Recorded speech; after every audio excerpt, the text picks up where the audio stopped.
This is Feature Shelf, a series that provides book recommendations based on theme or title suggestions. In my grand attempt to finish all of the things, I am recording these over the summer, so hopefully they're ready for school in the fall.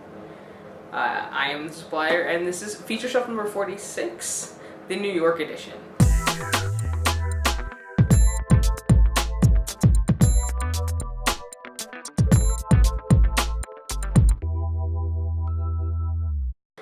Now, I have always wanted to go to New York. I love Broadway, love musicals. That's the only reason really I want to go to New York, and I've never managed to get there. So this shelf is in honor of going to New York, although it doesn't have anything to do with Broadway.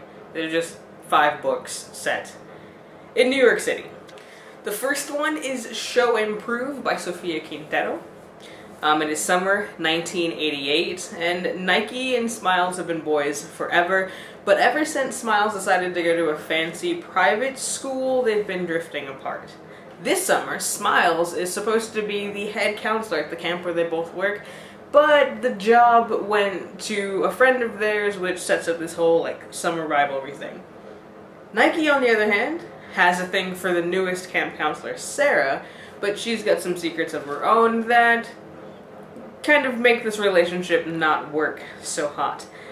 It's a story about friendship, and it's got some racial tension, and it's all wrapped up in music. So our second book is Afterworlds by Scott Westerfeld. So Afterworlds has 2 separate stories going on. First, Darcy Patel is a teenage author who has put everything on hold to move to New York to really become a writer. She geeks out meeting some of her favorite authors, hopes that they take her under their wing and help her become a real writer, and she also falls in love, which is fun. The other half of the story is the novel that Darcy wrote, the one that enabled her to move to New York. This storyline is about Lizzie and Darcy, who, in order to survive a terrorist attack, slips into the afterworld, a place between the living and the dead, and she finds some unresolved things here and sets about trying to solve them. The alternating chapters help the pacing tremendously and keep the pages turning.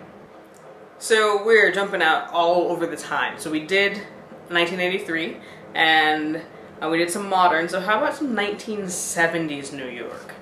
Burn Baby Burn by Meg Medina. This is set during the summer of Son of Sam, the serial killer, how's that for alliteration, who killed couples in the street. But this story isn't about that so much as it is about Nora Lopez, a 17-year-old who just wants to be on her own. She's feeling pressure from her teachers to apply to college. Her dad is not around. Her brother is acting so far out of pocket that their mother doesn't know what to do with him. And so with all of the heat coming from everywhere, including outside, Nora has to sort out how to cool down and figure it out. The Diviners by Libba Bray. 1920s New York. Jazz, booze, and flappers. Evie O'Neill is a flapper, but one who has the power to divine from objects. When a mysterious force begins to terrorize New York, she and others who have their own unique powers set out to find who and why and give it what for. And then finally, When I Was the Greatest by Jason Reynolds. This one is set in Bed-Stuy and follows the lives of Ali, Noodles, and Needles, each of whose name has a interesting origin story.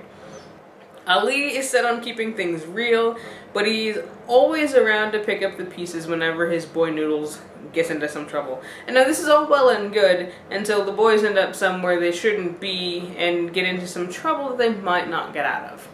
So that was 5 books set in New York. Show and Prove by Sofia Quintero, Afterworlds by Scott Westerfeld, Burn Baby Burn by Meg Medina, The Diviners by Libba Bray, and When I Was the Greatest by Jason Reynolds. I'm gonna get out of here, but a few things before I do. First, for the archives and show notes, head over to thebooksupplier.com and click on Feature Shelf. Second, if you'd like to request your own feature shelf, leave it in the comments here or on any of those places you see on the end screen. And finally, if you've read any of the books or are interested in reading the books and talking about them, leave that in the comments and I will see you there soon. Until then, I am Supplier wishing you happy reading. Don't forget to be awesome. Hello! Welcome to the In Screen, wherein I tell you all about the places you can find me on the internet. My website is thebooksupplier.com, and you can find me at the Book Supplier at all of those places listed up in the corner, and I really hope I'm pointing in the right direction.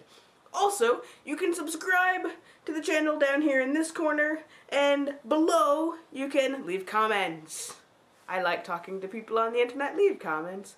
Okay, I'm actually gonna get out of here now.